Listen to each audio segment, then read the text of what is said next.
So before we say goodnight my dear friends, nandito pa rin tayo kay Motor Trade Panabo City. And kaya tayo nandito kasi nga gusto nating ma-feature yung kanilang bagong release na motorsiklo. Actually pagdating ko dito, dalawang release kaagad. They have the white one. Congrats nga pala sa new owner. And this is the Honda Beat Premium. And they also have another trim, the Honda Beat Playful. Pero dito tayo my dear friends kasi para sa akin nilabas niya yung pagiging classic at pagiging matte looking ni Beat. And isa din sa kadahilan ng ito yung gusto kong i-feature kasi ganitong pinta talaga yung mga madadaling linisan. And nakikita mo talaga yung mga magagandang hugis niya.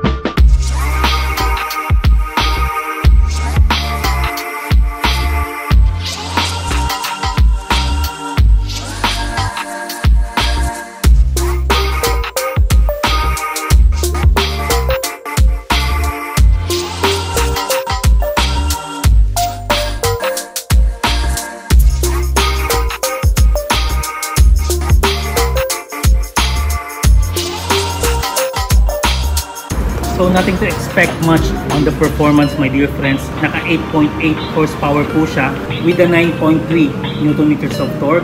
Para sa akin okay na po to sa pang daily, lalo na ikaw ay beginner or kung gusto mo lang yung tipong stop and go sa mga trafikan, ito po yung motorsiklo.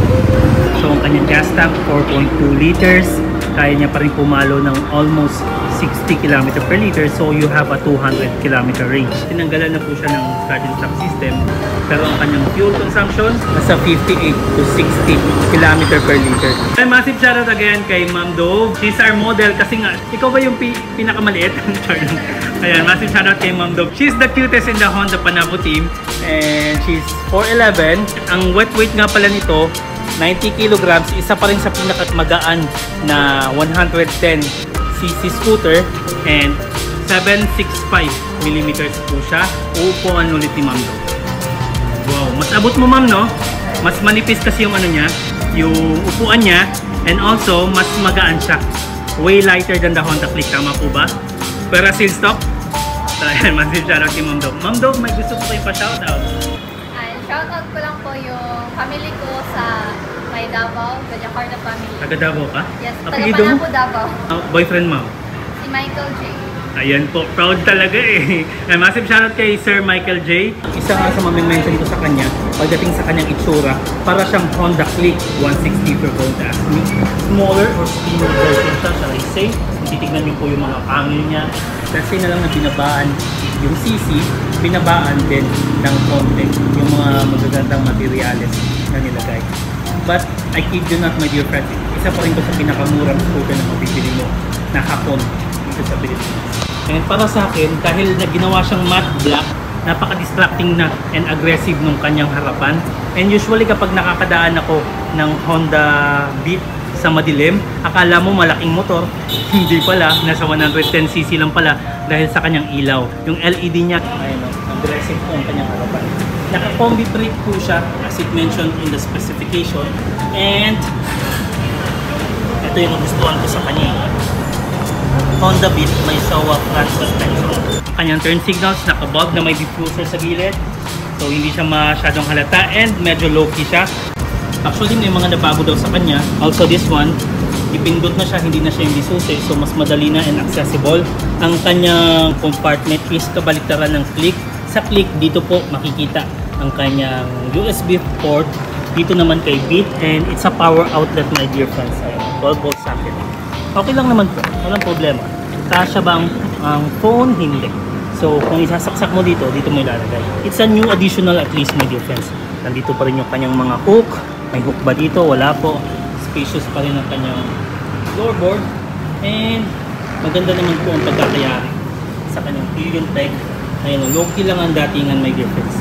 And easy to attach and detach. Sa mga reklamador ng display, 110cc, less than 80,000 Philippine pesos.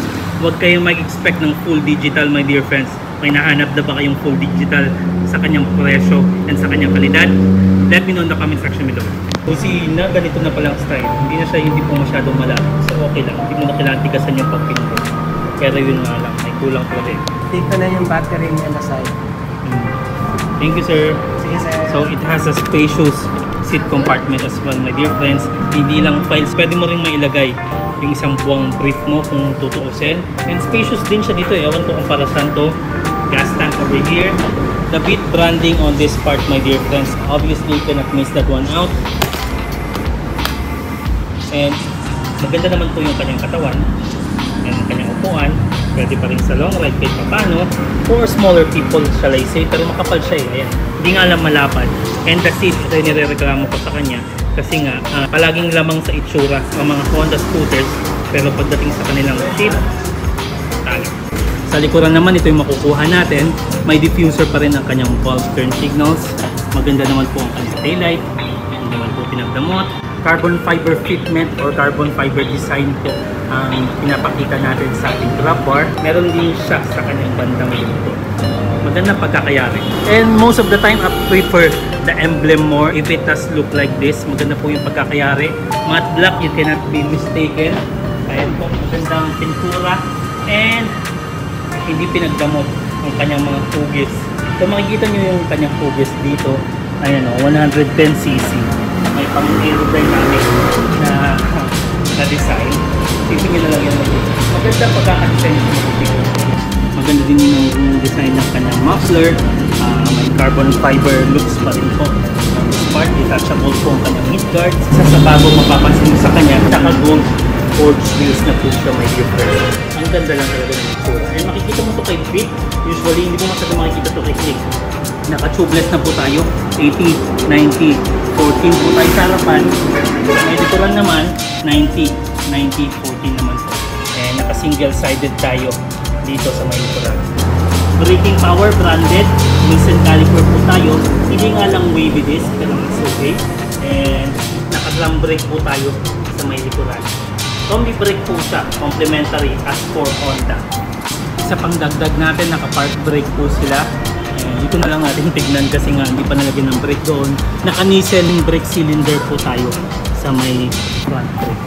And kung pipiliin mo naman si Playful, ito po yung makukuha mo sa list. So mas nagustuhan ko ang kanilang black at kanilang white preview. Believe so na kumpleto natin yung vlog, pero hindi kumpleto yung vlog kung walang price. Ang kanyang price dito kay Motor Trade Panabo ay 75,000 Philippine pesos po. Ang kanyang lowest to the lowest down payment, 3,800 Philippine pesos only. Naka 36 months po siya na installment, 3,784 with a rebate of 500 pesos if you pay on time or before you're due. So ayan po.